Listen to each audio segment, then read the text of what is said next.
Your Honor.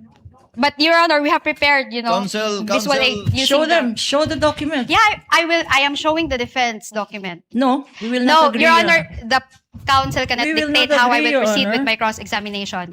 Can the counsel, Your Honor, be reminded that I'm on Counsel We for- will cross-examination? not respondent. agree, Your Honor, to What are you not presentation agreeing of to, the Attorney defense Kapunan? documents. I'm sorry? Because precisely there was no stipulation yesterday. There They was, are Your now Honor. constrained. Excuse me, counsel. Allow her to finish, counsel. They are now constrained, Your Honor. I'm sorry. They are now constrained to use our documents precisely. This is what we wanted to avoid yesterday.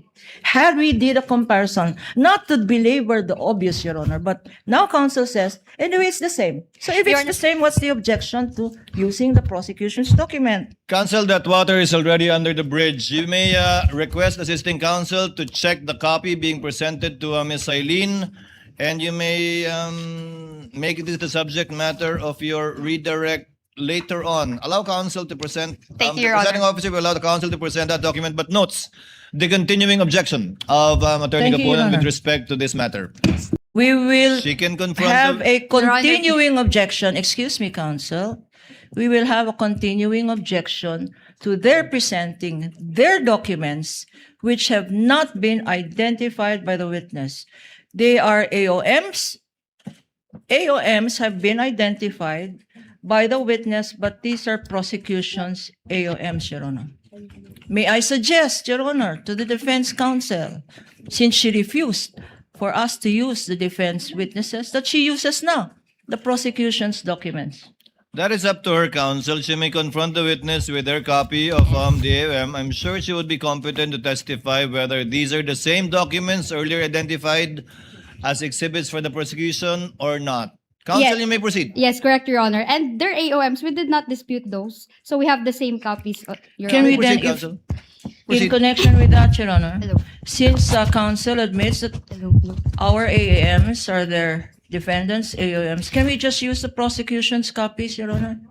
But Your Honor, we have prepared, Counsel, visual aid counsel. using Show the- them. Show the document. Yeah, I will. I am showing the defense document. No, we will No, not agree, Your Honor, the counsel cannot We will dictate not how I agree, will Your proceed Honor. with my cross-examination.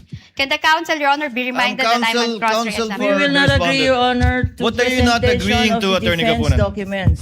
I'm sorry? Because precisely there was no stipulation yesterday. There They was, are Your now Honor. constrained. Excuse me, counsel. Allow her to finish, counsel. They are now constrained, Your Honor. I'm sorry. They are now constrained to use our documents precisely. This is what we wanted to avoid yesterday.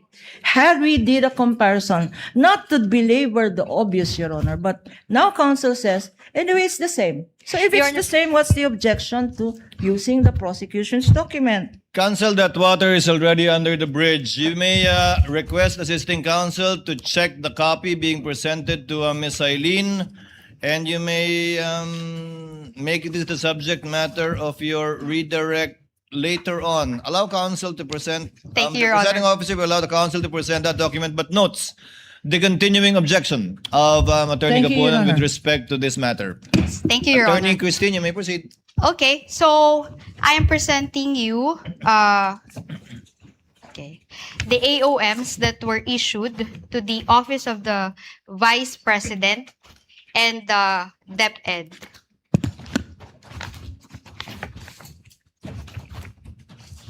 So the first AOM is dated September 14, 2023. It's AOM number 2023 dash 211. Okay. The assisting counsel can check this copy. Okay. Anyway, I can dispense with that. The second AOM is October 3, 2023. Now, I will direct you to the last page. It says here RCW, JMQ, GAC, RRS, and BP. So, RCW is Roderick C. Wamil, correct? Opo, tama po. Okay. Who is JMQ? Dati pong staff namin sa ICFAO. GAC? Division Chief po Um, ng ICFAO. If you can state her name or his name. Si Attorney Gloria A. Camora. Okay, this is Gloria A. Camora. RRS, Dati din pong DC sa ICFO pero retired na po siya. all right. NBP is the signatory. Opo, si Ascom Nilda Plaras. Okay, okay. So, we will proceed to the third AOM for the OVP. That is dated February 1, 2024. So, I will direct you to the routing list. Do you agree that this is a routing list?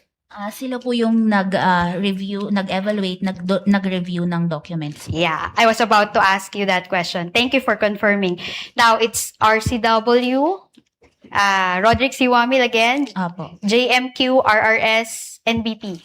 Opo, tama. All right. So,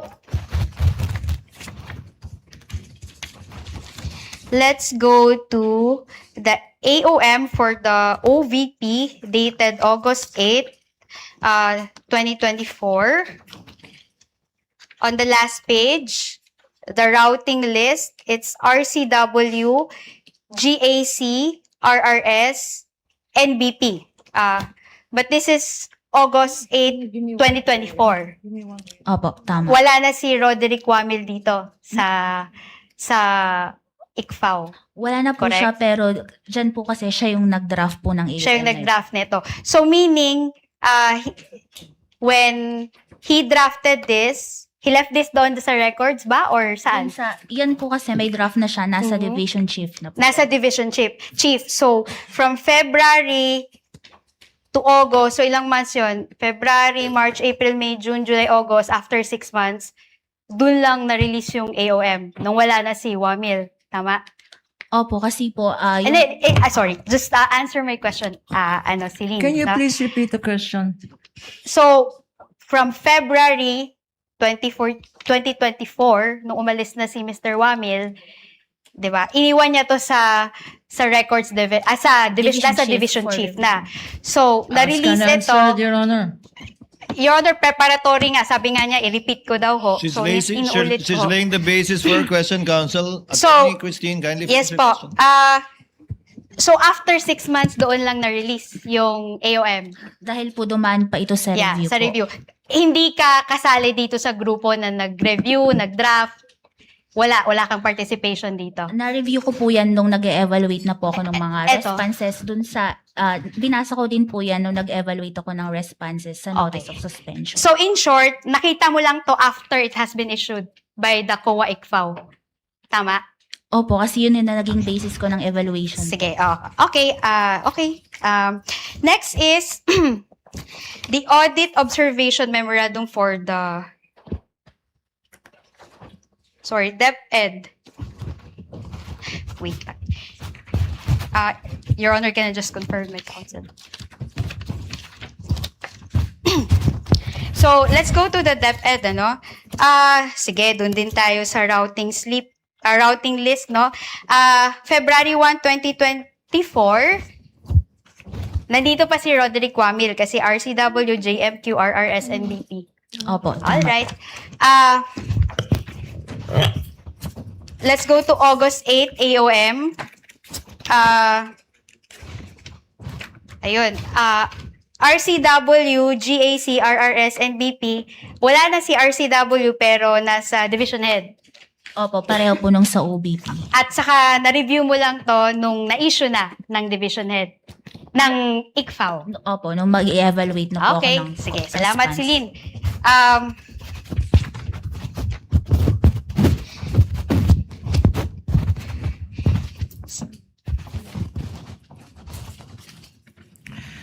Your Honor, may we just note for the record that the documents presented to this witness were defense exhibits. That has been noted, Noted. Your Honor. Okay, so punta naman ho tayo dun sa responses ng Vice President, no? Nag-submit ho sila ng letter dated April 19, 2024. Okay.